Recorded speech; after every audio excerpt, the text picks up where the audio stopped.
Hi friends, ಇವತ್ತು ನಾನು ಅಂಗನವಾಡಿಯಲ್ಲಿ ಕೊಡುವಂಥ ಪುಷ್ಟಿ ಹಿಟ್ಟಿಂದ ಸೂಪರಾಗಿ ಹೆಲ್ದಿ ಆ್ಯಂಡ್ ಟೇಸ್ಟಿ ಗರಿಗರಿಯಾದ ದೋಸೆ ಮಾಡಕತ್ತೇನೆ ರೀ. ತುಂಬಾ ಸಿಂಪಲ್ ಆಗಿದೆ. ವಿಡಿಯೋನ ಪೂರ್ತಿಯಾಗಿ ನೋಡಿ, ಎಲ್ಲಿ ಸ್ಕಿಪ್ ಮಾಡಬೇಡ್ರಿ. ನೀವು ನಿಮ್ಮ ಮಕ್ಕಳಿಗೆ ಹೆಲ್ದಿಯಾಗಿರುವಂಥ ದೋಸೆನ ಮಾಡಿಕೊಡ್ರಿ, ತುಂಬ ಇಷ್ಟಪಟ್ಟು ತಿಂತಾರೆ. ನೋಡಿರಿ, ನಾನಿಲ್ಲಿ 1 ಕಪ್ ಅಷ್ಟು ಉದ್ದಿನ ಬೇಳೆನ ತೊಳೆದು ನೀರು ಹಾಕಿ ನೆನೆ ಇಟ್ಕೊಂಡೇನಿ ರೀ. ಇದನ್ನು ನಾನು ಮಧ್ಯಾಹ್ನ ಒಂದು 2 ಗಂಟೆಯಲ್ಲಿ ನೆನೆ ಇಟ್ಕೊಂಡೇನಿ ರೀ. ಒಂದು 5-6 ತಾಸು ನೆನೆದರೆ ಸಾಕು. ಈಗ ನೋಡಿರಿ, ನೆನೆ ಇಟ್ಕೊಂಡ್ಮೇಲೆ ನಾನು ಪುಷ್ಟಿ ಹಿಟ್ಟನ್ನು ಸಾನಿಗೆ ಹಾಕ್ಕೊಳತ್ತೀನಿ ರೀ. ನೀವು ಪುಷ್ಟಿ ಹಿಟ್ಟನ್ನು ಸಾನಿಗೆ ಹಾಕ್ಕೊಂಡೇ ಮಾಡ್ಕೋಬೇಕು. ನೋಡಿರಿ, ಈಗ ನಾನು ಸಾನಿಸ್ಕೊಂಡ್ಮೇಲೆ ಅದು ರವೆ ಬರುತ್ತಲ್ಲ, ಅದನ್ನು ತೆಗೆದು ಹಿಟ್ಟಿರುತ್ತಲ್ಲ, ನಾನಿಲ್ಲಿ 2 ಕಪ್ ಅಷ್ಟು ಹಿಟ್ಟು ತೊಗೊಂಡೇನಿ ರೀ. 2 ಕಪ್ ಅಷ್ಟು ಹಿಟ್ಟು ತೊಗೊಂಡು ಈಗ ಉದ್ದಿನ ಬೇಳೆನ ಮಿಕ್ಸಿ ಜಾರಿಗೆ ಹಾಕ್ಕೊಂಡು ಅದನ್ನು ಪೂರ್ತಿಯಾಗಿ ಸಣ್ಣ ಆಗಬೇಕು, ಹಾಗೆ ರುಬ್ಕೋಬೇಕು. ನೆನೆ ಇಟ್ಟಿರ್ತೇನಲ್ಲ, ಅದನ್ನು ನೀರು ಸ್ವಲ್ಪ ಹಾಕ್ಕೊಂಡು ರುಬ್ಕೋತೇನೆ ರೀ. ಈಗ ನಾ ಹಿಟ್ಟಿಗೆ ಉದ್ದಿನ ಬೇಳೆ ಹಿಟ್ಟಿನ ಮಿಶ್ರಣ ಹಾಕ್ಕೊಂಡು ಚೆನ್ನಾಗಿ ಕಾಳಿಸ್ಕೊಳ್ಬೇಕು. ಗಂಟು ಇರಬಾರ್ದು, ಹಾಗೆ ಕಾಳಿಸ್ಕೊಳ್ಳಿ. ಈಗ ನೋಡಿರಿ, ಇದಕ್ಕೆ ನಾನು ನೀರು ಹಾಕ್ಕೊಂಡು, ನೀವು ದೋಸೆ ಹಿಟ್ಟಿನ ಹದಕ್ಕೆ ಕಾಳಿಸ್ಕೋಬೇಕು.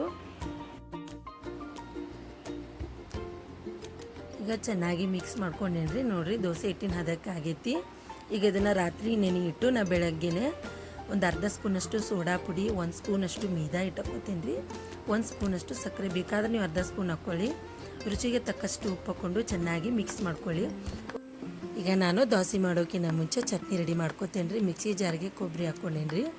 ಈಗ ಒಂದು 5 ಮೆಣಸಿನ್ಕಾಯನ್ನು ನಾನು ಸ್ವಲ್ಪ ಎಣ್ಣೆ ಹಾಕ್ಕೊಂಡು ಹುರ್ಕೋತೇನೆ ರೀ. ಹುರ್ಕೊಂಡು ಮಿಕ್ಸಿ ಜಾರಿಗೆ ಹಾಕ್ಕೋತೇನೆ ರೀ. ಒಂದಿಷ್ಟು ಶೇಂಗಾ ತೊಗೊಂಡೇನಿ ರೀ. ನಾವು 1 ಸ್ಪೂನಷ್ಟು ಶೇಂಗಾ ತೊಗೊಂಡೇನಿ ರೀ. ತೊಗೊಂಡು ಅದನ್ನು ಹುರ್ಕೊಂಡು ಮಿಕ್ಸಿ ಜಾರಿಗೆ ಹಾಕ್ಕೊಂಡು 1 ಸ್ಪೂನಷ್ಟು ಜೀರಿಗೆ, ಹಾಗೆ 1 ಬೆಳ್ಳುಳ್ಳಿ ಹಾಕ್ಕೊಳತ್ತೀನಿ ರೀ.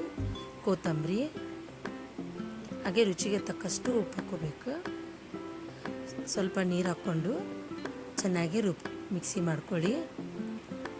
ನೋಡಿರಿ, ಈಗ ಇದಕ್ಕೆ ಒಗ್ಗರಣೆಗೆ 1 ಸ್ಪೂನಷ್ಟು ಎಣ್ಣೆ, ಉದ್ದಿನಬೇಳೆ, ಸಾಸಿವೆ, ಜೀರಿಗೆ,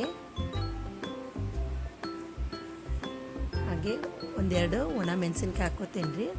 ಹಾಕ್ಕೊಂಡು ಚೆನ್ನಾಗಿ ಫ್ರೈ ಮಾಡಿಕೊಂಡು ಕರಿಬೇವು ಹಾಕ್ಕೊಂಡು ಮಿಕ್ಸ್ ಮಾಡಿಕೊಂಡು, ಈಗ ನೋಡಿರಿ, ನಾನು ರುಬ್ಕೊಂಡಿದ್ನೆಲ್ಲ ಕೊಬ್ಬರಿ ಚಟ್ನಿ ಹಾಕ್ಕೊಂಡು ಚೆನ್ನಾಗಿ ಮಿಕ್ಸ್ ಮಾಡ್ಕೋತೇನೆ ರೀ. ಕೊಬ್ಬರಿ ಚಟ್ನಿ ರೆಡಿ ಆಯ್ತು. ಈಗ ನೋಡಿರಿ, ನಾನು ದೋಸೆ ಹಾಕ್ಕೋತೇನೆ ರೀ. ಹಂಚ ಮೇಲೆ